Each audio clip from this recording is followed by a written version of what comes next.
All right, let's dive into a villain who's more than just a bruiser. We're talking about Mongul, but not the one you might be thinking of.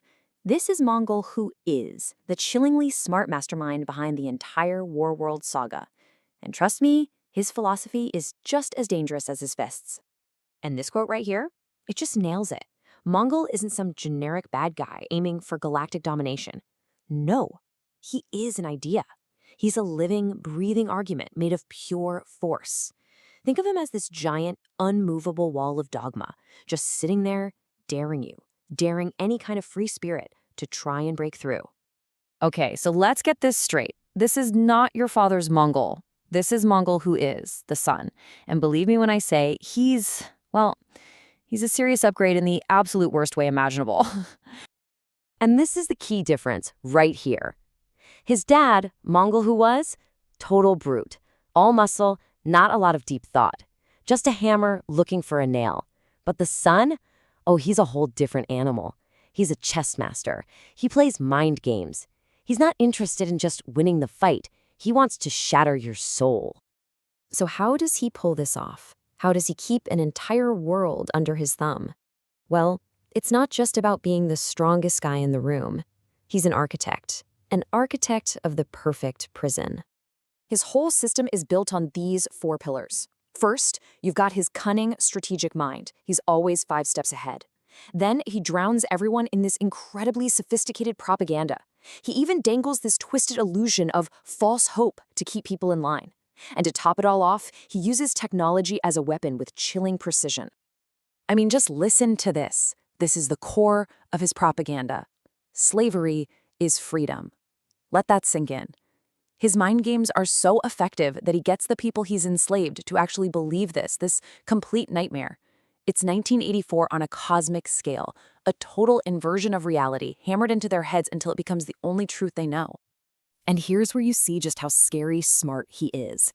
He knew Superman was coming. So what does he do? He doesn't just get a bigger gun. He weaponizes the entire planet. He re-engineers Warworld to pump out red sun radiation, targeting Superman's one big weakness. He turned the very ground his enemy was standing on into a trap. That's next-level evil genius. All right, so we've seen the how, but the why is where things get really, really disturbing. What's the end game for all this? What's his grand vision? He calls it an enforced utopia, and it is pure horror. So what is an enforced utopia? Forget happiness, forget freedom. Mongul's perfect world is all about total, absolute, crushing order. It's that classic dystopian nightmare, right? Give me your chaotic, messy freedom, and I'll give you cold, sterile safety. It's a society where passion, struggle, spirit, all of that is engineered right out of you. It's less of a utopia and more of a perfectly organized graveyard. And the end result of this perfect prison has a name, and it is just as awful as it sounds: spiritual coagulation. Think about what that means. The human spirit is supposed to be this flowing, dynamic, powerful thing. He finds a way to freeze it, to make it thicken up and stop moving until it's just dead, stagnant, solid. And this quote, wow, it makes that horrible idea feel so real. It's not just frozen, it's ground down until it's nothing but red powder, dry, stagnant. The very life force of his people is turned into dust. That's what his perfect order costs. Everything. Okay, now we're getting to the heart of it, the absolute core of what makes Mongul tick. Because this isn't just an idea he has, it's what he is. It's a philosophy that became a monster. His real power? It's called stasis. And it's not a superpower in the way you're thinking. No laser eyes, no super speed. It's the philosophical power of no. It's the crushing weight that stops all change, all growth, all striving. It's this immovable force that says you will go no further. It's the spirit of gravity itself. And this is the absolute kicker. Mongul doesn't just make the rules, he is the rule. He is the living, breathing embodiment of every thou shalt not. Every single don't you dare, every you're not good enough, every external limit that has ever tried to hold someone back. That's him. He's a restrictive idea given monstrous form. So what does that actually mean for someone trying to fight him? It means his very presence is an argument against hope. He's the walking, talking embodiment of that's just the way things are. He's every force in the universe that tells you to give up, to stop trying, to know your place and stay in it.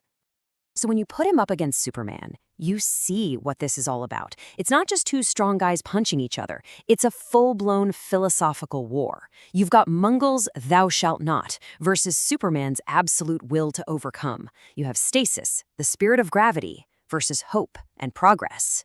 It's the cold, hard certainty of enforced order against the beautiful, messy chaos of freedom. So the big question is, how does a creature that is the physical form of no expect to beat the ultimate symbol of yes? Simple. He's not trying to win a fight. He's trying to win an argument by setting an ingenious, philosophical trap. And that trap has a name: the Nihilist's Gambit. See, Mongul's ultimate goal isn't to put Superman in the ground. It's to prove that his own bleak, hopeless, nihilistic worldview is right. He wants to prove that he's the one who understands how the universe really works. Here's his bet. He waits for Superman, the ultimate symbol of hope, to show up, and he believes that when faced with the absolute chaos of freeing millions of people, even a hero like Superman will break, that he'll choose the easy path and become a tyrant himself just to restore order. Mongul is betting that every hero is just a dictator who hasn't been pushed hard enough. So for Mongul, victory has nothing to do with physical violence.